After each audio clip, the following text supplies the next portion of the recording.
So today, lads, we saw USC face off against UCLA, and USC were going for a massive win. The win in the Big Ten tournament in their first year. Everybody talking about them being the favorites, and look, I didn't see it. I did not I watched them play UCLA, and UCLA versus JuJu Watkins. I'm not joking when I say this. UCLA literally those two games that JuJu beat them. UCLA didn't guard JuJu. They didn't guard her. It wasn't like, oh, did they guard her well? They guard her badly. No, they simply did not guard JuJu Watkins. Corey Close decided we are going to it would be like saying, going up against Iowa and saying our goal is to let JuJu or is to let Caitlin Clark drop 50 on us so that, no one else gets going. That was their tactic, and it clearly didn't work. And today, through the first half, I gotta say, a real good game from JuJu, because JuJu was horrific yesterday. Genuinely horrific. I watched her play, made a couple of big shots down the stretch when it came to the Michigan game, but I'm telling you guys, you gotta watch this Michigan team. They're gonna be good. They're gonna be real good. And I do have to say, Kiki Iriafen, exceptional yesterday. JuJu, 7 of 17, ended up with 16 second half points. But for me, I Sila Swords is, she is going to be, not JuJu good. JuJu's going to be better than Sila Swords. Man, people talk about the 2027 draft class. I'm sorry. The 2028 WNBA draft class is going to be even better. Going to be even better. You got Jelani Cambridge. I know she has up and down games. You got Sila Swords. You've got Michaela Blakes. You've got Sarah Strong. And by the way, Sarah Strong might be better than every one of these. There is a possibility the best player in college basketball right now is not JuJu, is Sarah Strong. Michaela Blakes is something else as well. This freshman class might be better than last year's. And last year's had full Wiley, Hidalgo, Booker, and JuJu. But yeah, so they struggled yesterday's game. I didn't make a video on that, but it was a real struggle, and then it came good in the fourth quarter, and today was the opposite. They were way ahead. They were way, way, way ahead. And you're looking at the box score here. 29 points on 28 shots. In fairness, a really good first half from JuJu. I thought first half I'm watching this game, I'm watching bits of it, and I'm like, here we go again. Here we go again. And 28 shots. Kiki Iriafen was terrible. Genuinely terrible. The bench, Howell came in, hit a few shots as expected. Kennedy Smith was awful. I'm going to be honest here. The rest of the players were terrible, especially in the second half. And JuJu kind of had the force, but watching this game down the stretch was just a bad performance from JuJu. One field goal in the fourth quarter. But you got to give credit here where credit's due to UCLA. I almost was going to start calling them. We have LeBronto and Nico LA. We've got these. I was very, very close. I watched this first half when UCLA looked like they were going to win again. And JuJu, again, when everything's flowing for JuJu, when she's in transition, she will score the prettiest buckets ever. Those Euro steps, the tough finishes on the inside. When you just watch the end game highlight tape of JuJu, you're like, holy crap. But then you're watching her in this game going 1-on-5 with Lauren Betts on the inside for the whole game. Maybe things will change, if they're smart with Marshall and Kiki Iriafen going. So round her with shooters. Try to look and find, instead of just going top recruits, look at recruits that'll fit JuJu. Literally, if there's a big that can shoot, try find the next Brink. Because JuJu's game is someone that I think will thrive in space. I think she'll be really good. But I gotta say, from the UCLA perspective, Lauren Betts showed, again, Kiki Rice stepping up down the stretch, hitting those big free throws. They hit shots. They hit a lot of shots, 8 of 15 from 3.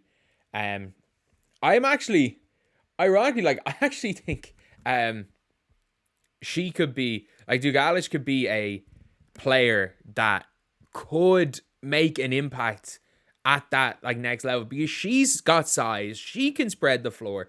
And there are a lot of games for UCLA where she just comes up with big shots, regardless of looking at the points. Because is she an inside player? No, but she's got size and she spreads the floor. But no, this is why Lauren Betts, why this was the game. Like, Lauren Betts is, in my opinion, like, in fairness, I had that top 4 in player of the year race. If she just didn't have those 2 bad games against JuJu Watkins, Lauren Betts might have been player of the year.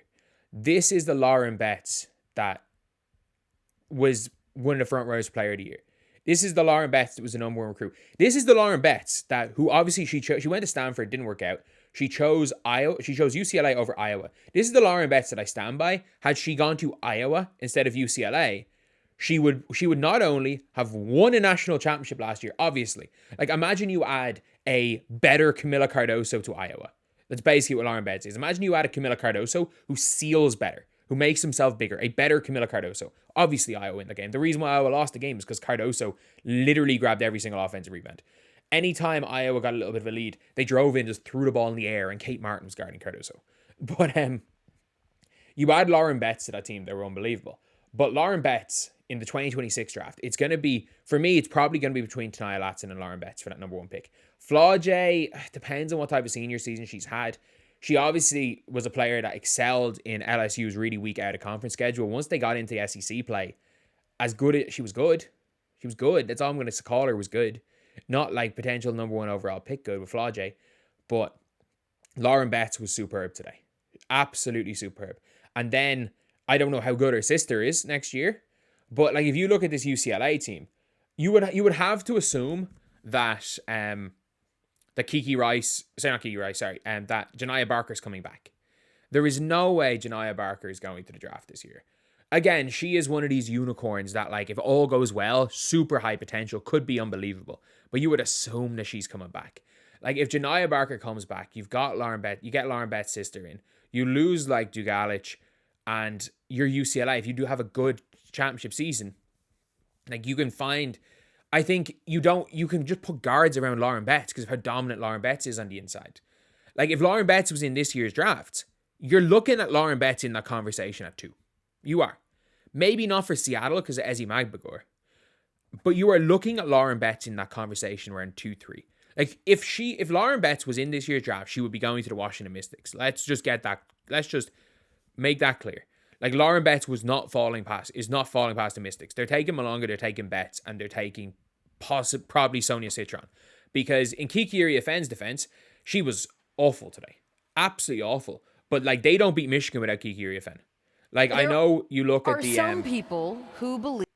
Sorry about that. You look at the pure points for Kiki Iriafen or for JuJu Watkins, and you think, okay, maybe with UCLA, or maybe like with that, it was a lot of JuJu, but like, man, JuJu was not good yesterday. JuJu has just had a 9 of 28 game. I repeat, like, JuJu Watkins just had a 9 for 28 game. And to be fair, they're still in this game. And look, I will stand by this. I still think USC have a shot of winning it all. And again, not questioning JuJu's Player of the Year award. Really not questioning that. But, like, can this game finally get people to shut up?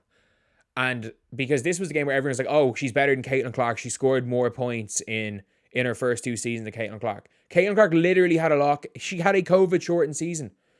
She's going to probably play like 7 more games through 2 years than Caitlin Clark and have what?